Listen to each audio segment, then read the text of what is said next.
Hey folks, welcome back to Skyward Sword. We're here in Skyloft, and we need to figure out how to activate that tower, because it holds mysterious secrets about what we can do to get the 3 flames that we need to get in order to activate the Gate of Time so we can find Zelda and figure out what the hell she's doing. And now the Ballad of the Goddess told us that we need to point these windmills at the tower. It said it in kind of weird song prose verse thing, but overall it made it pretty clear. I thought. I figured it out pretty quickly. Maybe you didn't. Maybe you're dumb. But yeah. And I complained when we first learned about it, how I felt it was very shoehorned and took away the magic of the Ballad of the Goddess, and I stand by that statement. Maybe it was part of the translation that made it sound less magical, but I'm not fond of it. Anyway, of course, it wouldn't be simple, it wouldn't be logical to have it be so easy. We, of course, have an impediment in that the pinwheel is gone from this windmill.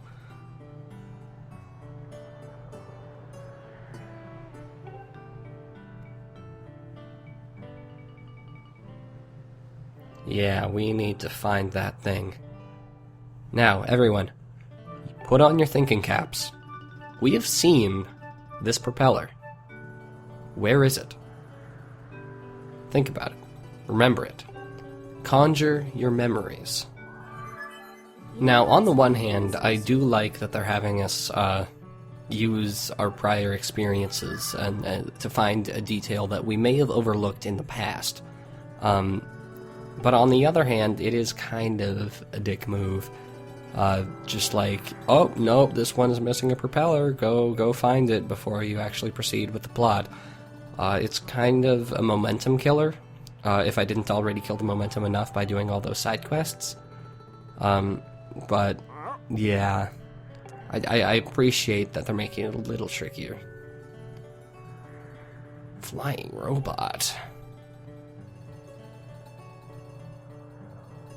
But yeah, that was the little thing that I pointed out in the last episode, if you watched that. He has actually one of the robots from the Lanayru Desert in his shop. Like broken, but in his shop. So, we need to find a way to reinvigorate. Look, hearts. That is the heart metal in action. You see? Hearts. This far into the game, I finally get the "you got a heart" message.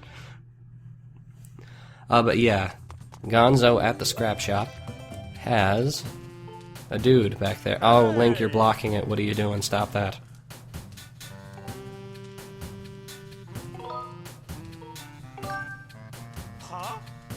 Huh?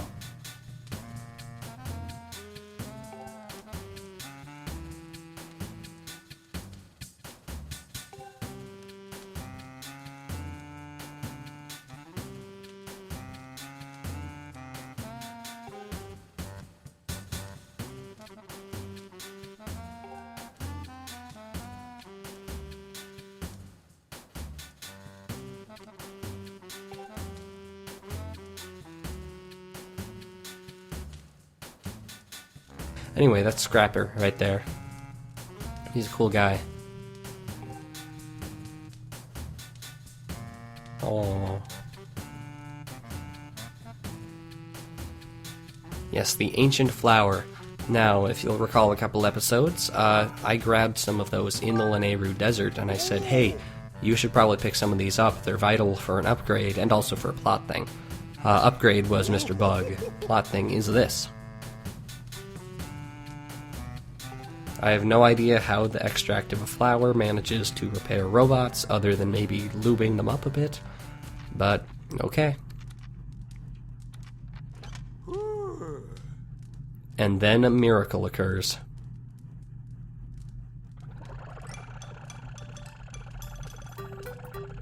Yes, Riddle, this is Scrapper. You will either love him or hate him, and I honestly can't tell which one I fall into.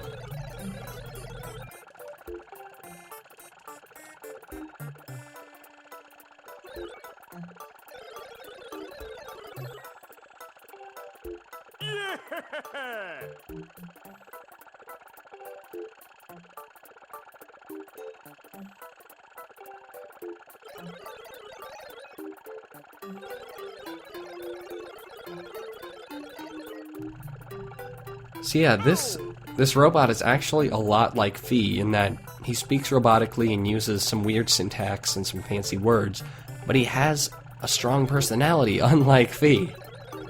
If Scrapper were my companion throughout the game, I would be so happy. But no, we get Fee. Speaking of Fee, hi there.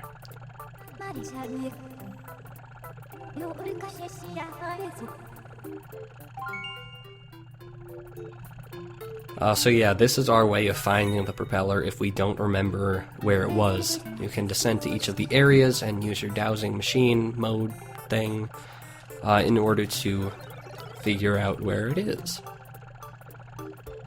Now, it's still a little inefficient because you have to fly from area to area, and it's only in one of the areas, so...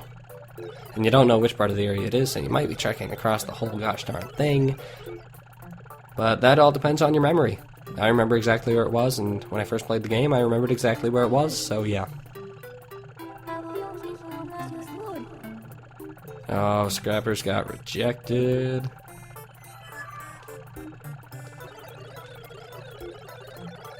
Short pants? My pants reach down my entire leg, thank you.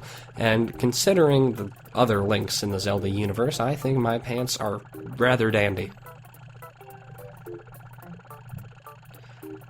Yeah, another way you can find the upgrade, not the upgrade, the propeller, is to ask the fortune teller, but no, don't do it, no, get away, don't do it, run away. Okay, thank you. Yeah, the fortune teller will give you the general area of the propeller, and I guess they do a decent job of guiding you to it, but it's all rendered null when you actually just remember where it was. Also, you can douse towards it. Even better. It is in fact in the Elden Province. Do you guys remember yet? I've been dodging the issue the entire time. Do you guys remember that it's in the Elden Province? Do you remember where it is in the Elden Province? I made a big deal out of it. Do you remember? I hope you remember. If you don't remember, go back to that episode. I don't even remember what episode it is. It was like 10 or 11 or 9 or something. One of those in the area. I'm talking really quick because I really want to make things sound energetic when we're really just going to another area and grabbing a thing and then coming back. Down we go.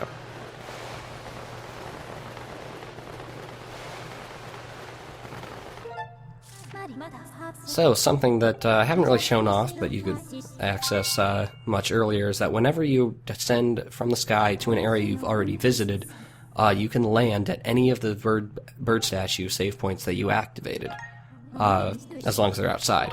And so that's why it's always a good idea to interact with all the statues you find, even if you don't save. That's why you'd see in some videos I talk to them, but I don't save. Anyway, descend to the temple entrance, and run over here. You remember when we bombed this place and found one of the key pieces to the temple. I noted that the propeller was right here, and I called it a thing. It was a thing. It still is a thing, but now we know what it is. It's a windmill propeller.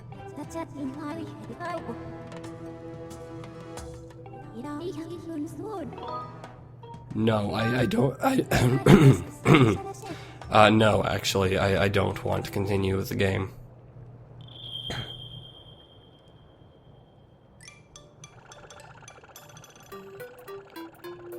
So yeah, Scrapper apparently can go through the cloud barrier. Interesting.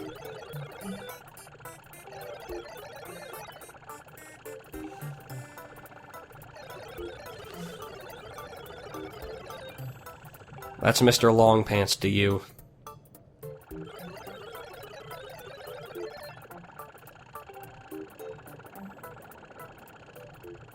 Now, why can we fit a large shield in our pocket, but not a propeller? I don't know. But anyway, that takes care of this excursion back here. You can explore more if you want. There might be a few items you didn't grab. Maybe you want to do the Minesweeper game again. But overall, you can just leave. Just leave. Get out of here. Don't show your face around here again.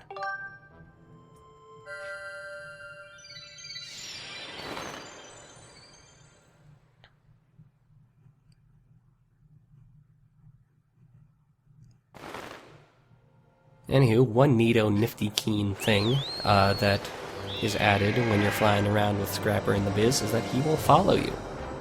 And I love it. I mean, you don't really see him much, but he's there. And he's adorable. And he's also kind of a dick. There's, oh god, no! Link, you flying awful.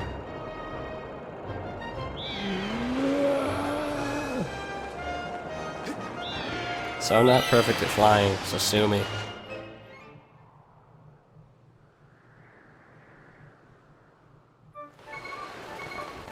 And automatically drop over by the windmill. And we can deliver our new propeller. Never mind that it's been sitting for several years in a volcanic region. Probably not in great condition.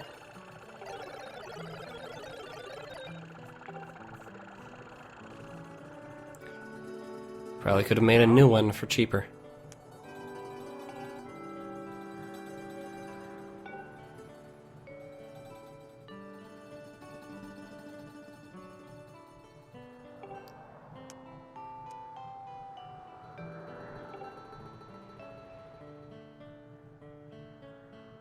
Elvis is a very suspicious man.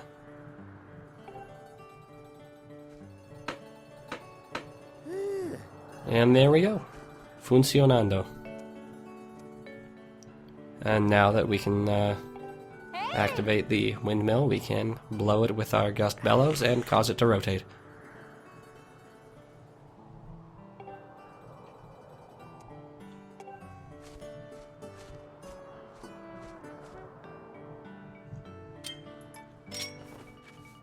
Yeah, kind of an annoying little bit to say, no, you can't progress things yet. But at the same time, it's kind of standard RPG fare. You have a big goal and then a smaller goal, and to accomplish that smaller goal, you need to fill some other, even smaller goals. It's how a lot of RPGs structure their narrative, and I can't say it's great, but it certainly has precedent.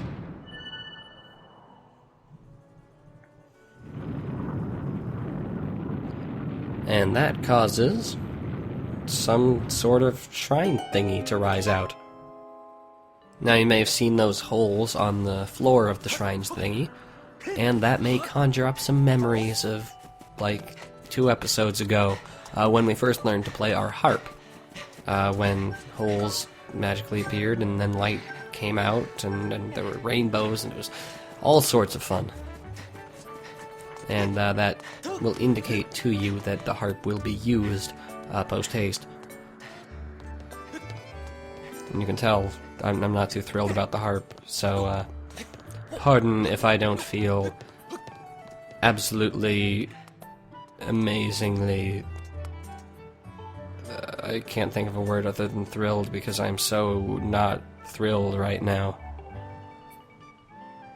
Now look, I appreciate wanting to have a musical instrument, I appreciate wanting to have it operated with WeMotion Plus, and I appreciate wanting it to be the goddess harp, because it is a rather hefty symbol. It just sucks.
And bam, we now have access to the Thunderhead.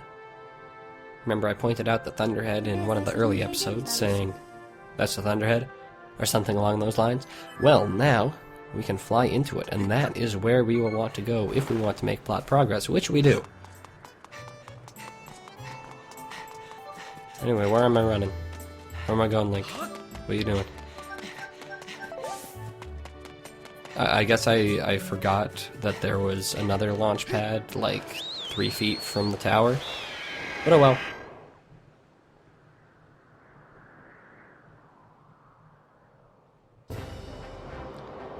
So yes, the Thunderhead is way the heck over there. It's probably... It's definitely the furthest distance I think you'll have to travel to get somewhere of interest, because not only is there the trek to the Thunderhead itself, but there is a long trek within the Thunderhead to get to anything that you actually care about. So overall, I find myself not looking forward to the Thunderhead whenever it is involved with my current activities. On the other hand, it is a welcome change of palette compared to the regular sky. Now it's a lot more blue rather than the yellow. And yellow is just fills me with fear because I'm a Green Lantern. But yeah, look at this way the heck long section. And like once in a while there's like a goddess chest in here, and there's one other semi like there's a plot event that occurs in an island like halfway through the Thunderhead, but it's still a long trek, so eh. But anyway, we want to get into this temple, but currently there's no path to it, so we'll need to solve a good old-fashioned puzzle. Isle of Songs, that means this is where we will learn songs.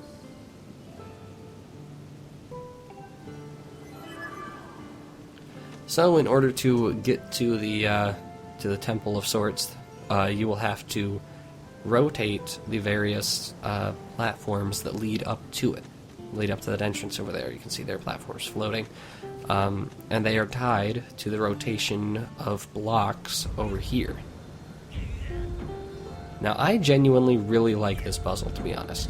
It's very straightforward. It's very, hello, this is a puzzle. But it actually does make you think and plan out a little bit. Basically, by pushing that thing in the middle, you cause all the blocks to rotate. And depending on which crystal is activated here, different roadblocks will be up or down. So that will adjust which platforms actually move or are blocked.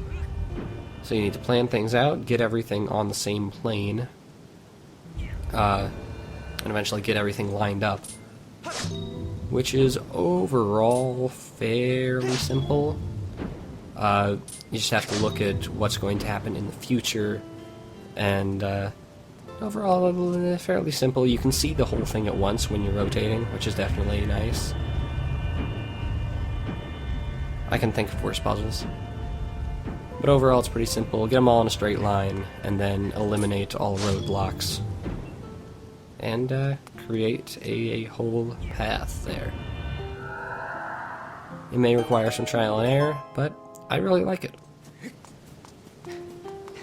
Anywho, now we can head on over into this crawl space. Why is it a crawl space? I don't know.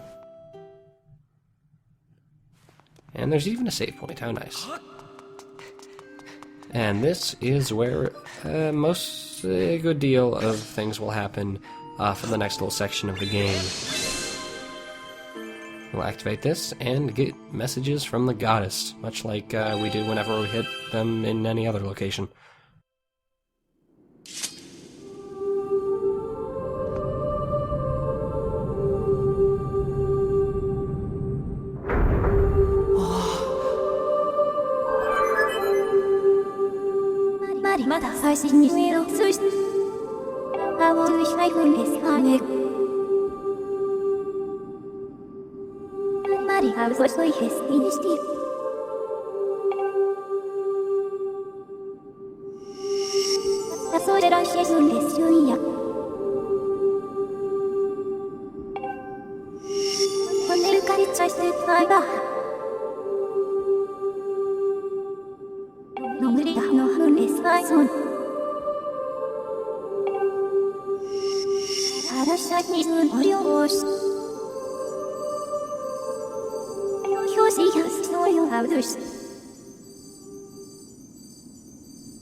So, yes, Riddle, we now have a new song, and we can go into the Faron Woods in search of Faror's Flame. And that will be our quest for the next episode, but for now, I will see you guys next time.